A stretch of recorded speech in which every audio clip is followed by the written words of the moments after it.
Associatif au Maroc dont les activités socio-culturelles sont liées à des degrés divers à des associations françaises et c'est aussi un observateur attentif de l'échiquier politique en France. Docteur Brada, bonsoir. Bonsoir. Alors j'ai envie de vous poser une question à la fois simple et difficile.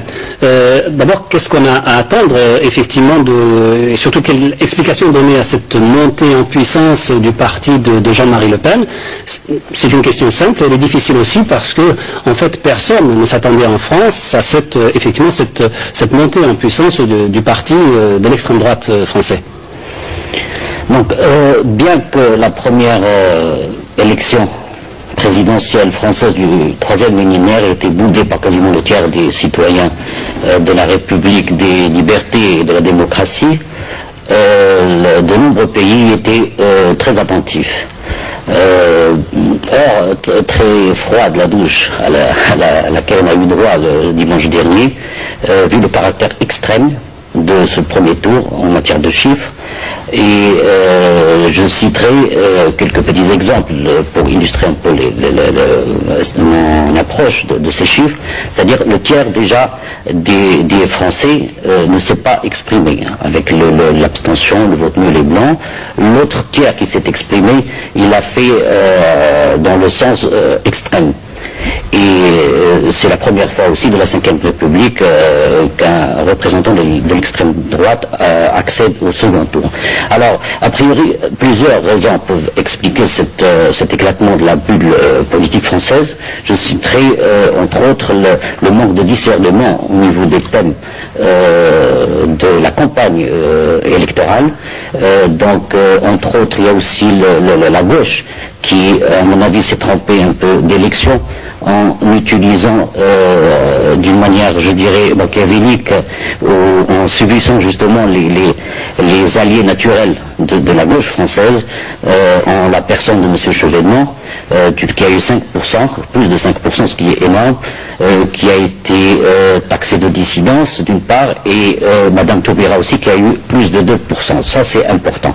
Donc la droite aussi, paranoïaque par ailleurs, elle a mis trop la lumière sur le thème de l'insécurité. C'est le thème de prédilection de M. Le Pen. Et les gens ont préféré, bien entendu,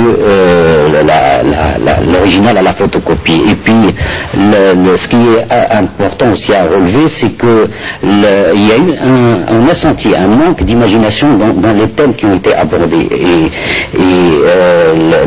C'est ce qui a justement nourri le terreau de l'extrémisme et d'autre part aussi si vous voulez, on a été tous surpris, c'est-à-dire les sondeurs, les analystes politiques français aussi, ils ont été leurrés parce que Le Pen, il a commencé montrer une certaine apparence de pépé, tranquille, notabilisé, et c'est ce qui a désarmé en quelque sorte tous ceux qui avaient peur de lui et qui a donné une forte impulsion à la machine infernale de son parti. Alors bien sûr, la France est un pays d'accueil par excellence de la communauté, d'une forte communauté marocaine, donc établie dans ce pays.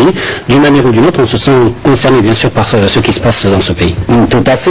Écoutez, personne ne peut nier que la France est notre partenaire privilégié dans le domaine économique notamment, et personne ne peut non plus nier l'existence de quasiment 1 million de Marocains dans ce pays, et il est tout à fait légitime de notre côté d'avoir une certaine crainte quant à la montée de l'extrémisme en France. Alors d'une manière ou d'une autre, pour revenir à Jean-Marie Le Pen, est-ce que c'est sa vision des choses maintenant? C'est vrai, il a dit d'ailleurs lui-même ouvertement que son véritable objectif, quoi qu'il a un tout petit peu changé ces derniers jours, son véritable objectif n'est pas d'arriver à l'Élysée, mais surtout un objectif qu'on pourrait situer à moyen terme, c'est-à-dire les législatives. Le Pen, il est très rusé. Il sait pertinemment qu'il ne peut pas gagner les élections. Et moi, ce que je considère, je pense que c'est important que les Français, à travers leurs représentants politiques, syndicaux, même associatifs, doivent appeler à voter Jacques Chirac d'une manière, pas en se pinçant le nez ou en ayant une certaine réticence sur ce, mais le faire d'une manière ouverte. C'est très important, tout cela, surtout par refus de l'extrémisme, de la xénophobie, de la haine, que pour éventuellement son bilan, son programme. Et ça, je pense que c'est très important. Et les Français ont certainement l'énergie suffisante. Il suffit de voir et de constater la prolifération des manifestations anti-Le Pen, et qui sont le meilleur témoin de cet essor. Docteur Brada, merci pour ce témoignage. Merci beaucoup. La mort du général Le Pen